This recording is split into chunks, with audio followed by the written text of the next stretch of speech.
Hi, I'm Jana. I'm an illustrator from Berlin, and today I'm doing my first ever favorites video. I'm going to show you and talk to you about all my January favorite things and places and courses and what I've been listening to and what I've been watching, and I'm also going to draw all of them.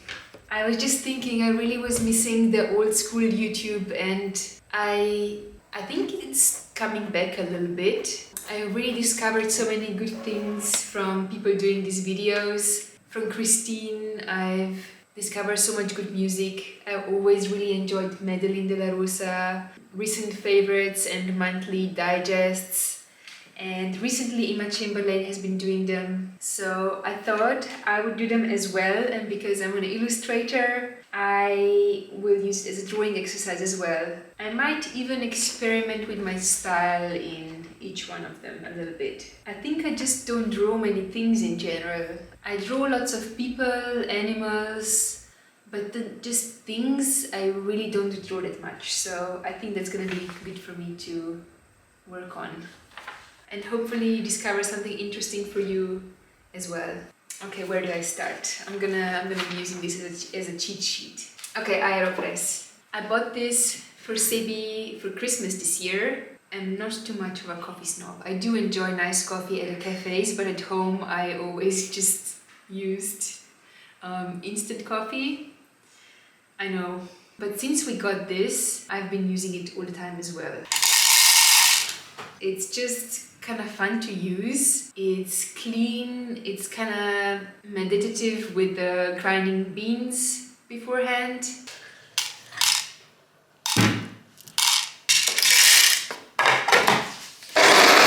Just the whole process I find kind of a nice ritual to do in the morning. Also, it's really easy and clean to use, and it's so small and portable, easy to have in your kitchen. Just a fun little tool that you can also easily take with you. I initially took it because Sebi does these bike trips and I want to start doing that as well this year, and it will be perfect to take with us on the road. Much better than instant coffee also. Okay, I got this cardigan. It's Agnes B cardigan. Last year on our road trip in the south of France. I bought it in Nice and it's been something that I wanted to get for so long. It's such a cult item, such a nice French brand. I really love the aesthetics of the brand, how classic they are and still cool. My favorite illustrator, Joanna Villes, I know she has a wardrobe full of them in all different colors. I got mine in black to start with, and I know I'm gonna be getting more. It's such a nice, comfy material, jersey with really nice fleece lining. And these buttons are such a nice detail. They have this nice fastening here on the waist where you can cinch it in a little bit, and it's really nice cropped fit. I really like it. It's super comfortable but also looks good. Quite random, but I bought this in Japan in May. It's this little character called Fueki, and they have them for so many different things. I also bought some that contains candy. This one is hand cream actually, and I saw they make glue as well. It's kind of random, it's like nothing that you really need in your life, but it's hand cream. Smells really nice, medicinal. Actually, it's really good hand cream, and I just really enjoy having this little guy here on my shelf. I really have been enjoying his presence and using him as hand cream. Also, he's so cute. Might have just picked him as a favorite just so I can also draw him in here. My favorite cafe excursion of the month has been Sophie Bakery here in Berlin Mitte. It's one of my all-time favorites, and in winter in general we really try with Sebi to go out and have nice excursions because it can be a little bit depressing Berlin winter. Actually, this year hasn't been too bad, but still there are some really grey, dark, cold days that you just need to do something nice for yourself to feel better, and the Sophie Bakery really always does the trick. I didn't film on our visit earlier in January, but today is Sunday and I think we're gonna go again, so I'm gonna get some footage today. It's owned by this Danish chef called Frederik Bille Brahe. They have a few really nice cafes, bars, restaurants in Copenhagen. I mean, I really like what that family is up to. Frederik, just what he's doing in the food scene, and then his wife, Caroline Bille Brahe, Caroline Brache, I don't know what she goes with now. And they have 3 kids. She used to be a model and now she has a fashion brand that I also really like. And I've seen them there at the cafe like once or twice actually, and had a little fangirl moment. A very nice place. If you're visiting Berlin or you're here, you've probably been there and heard about it, but it is really nice. Nice location, the food is good, not really that expensive.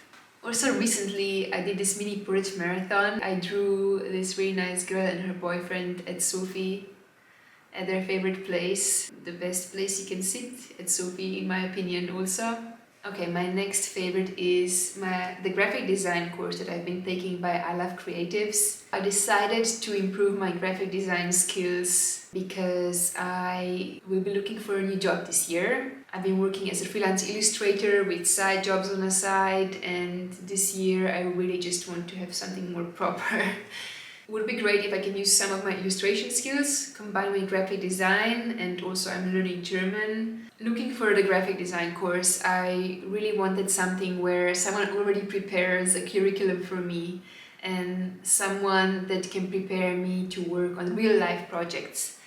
And I've been following these ladies from I Love Creatives, Puno. I watched her YouTube videos. I know they did a video course with Rachel Nguyen, which I also at some point would love to do that course because I just love her work and her as a person. From what I know on the internet, I think she's really amazing. Also Hannah from Sleepy Studio works with them. I think she edits their videos and I just love their style, what they're doing. I was just excited to take this course. I know it's a bit expensive. It's expensive for me, but I think it's very worth it. I really feel so much more confident in my skills already. I've learned so many new things that I've never learned in these programs before. I never really used Figma before, and now I feel like I can confidently use it. I improved my Photoshop skills and also Illustrator, and I'm just excited to see what I'll be able to make using all these programs. I still haven't started the design section, the theory of graphic design, and I'm excited for that. But I really like that it's structured in a way where you learn the programs and the tools first and then you go into the designing. Okay, a favorite podcast of the month has been Fashion Neurosis by Bela Freud. It's such a good concept. They film it for YouTube as well, but you can also listen it as a normal podcast. I really recommend watching it or just having it play also while you're doing something else. It's so therapeutic. It's made to be like a therapy session where Bela Freud, she's a fashion designer, so she's very into fashion, but she's also daughter of Lucien Freud, a painter, and she has amazing life stories and just the people she knows, the experiences she had. Her grandfather or great-grandfather is Sigmund Freud, so she's using this therapy format to interview her interviewees, which a lot of them are her friends, and it's so amazing all the people she knows, and she has almost like very personal relationships with. She can really go deep on the subject of fashion and clothes, and I just really enjoy really smart, successful, intelligent people talking about clothes and how much they can mean to them. I'm very peculiar about clothes, even though I don't have anything fancy, but the tone of the podcast is so calming and therapeutic. I really love listening to it while I'm drawing or coloring. Just recent ones, Stefano Pilates has been so amazing, so funny also, and Nick Cave. I really recommend it. I have so many podcasts I want to talk about, but I want to save one for every monthly favorite. So every month I'm going to tell you about one of them. My favorite project of the month has actually been something that I've worked on this time last year, but it's finally come out.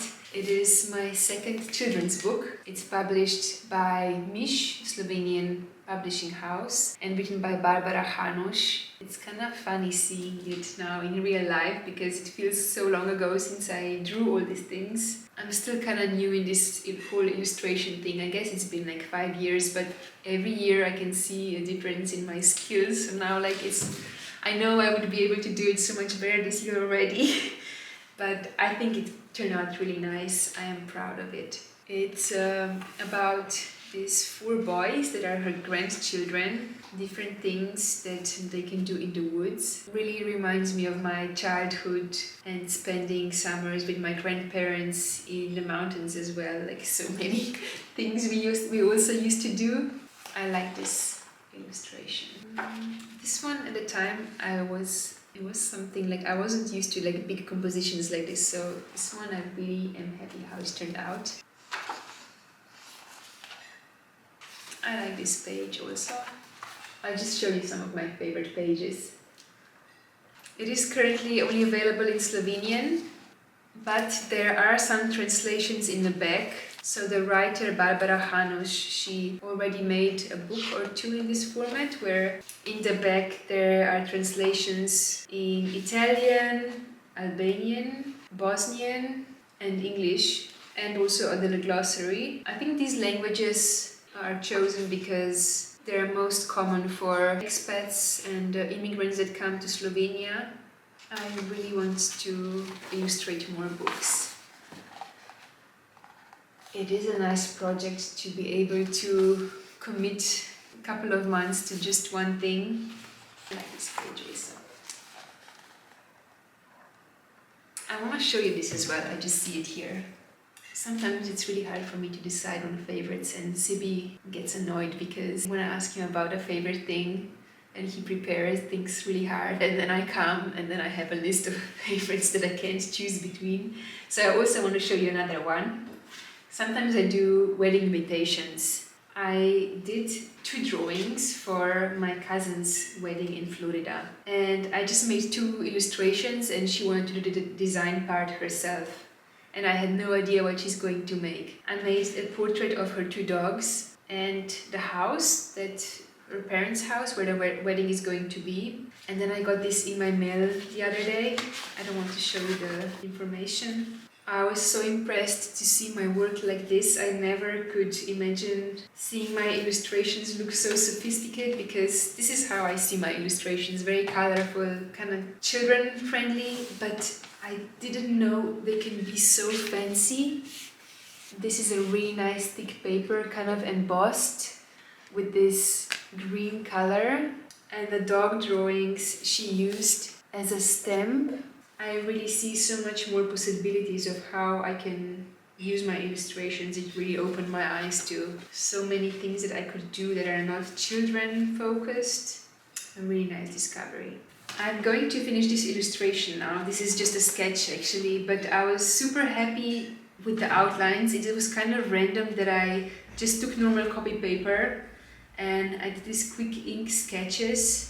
Sometimes I struggle being a bit looser in my drawings. I really want to be looser, but doing it kind of on a whim like this helped me achieve that. Normally I use thicker, more textured paper, and for some reason it went so smoothly on here that I want to experiment with this more. I will finish this, put them in a nice little composition. I think I will make a post, like a little print kind of post for Instagram, and I will tag all of these brands and people. I think this could also serve me really well as reaching new potential clients that I would love to work with. These are all brands that I love, and how amazing it will be if I could reach these people and maybe possibly work with them in the future. Just a dream, but who knows, what if it works? I hope you enjoyed this video. I hope you found something that you want to try in my favorites. Thank you so much for watching, and I'll see you soon.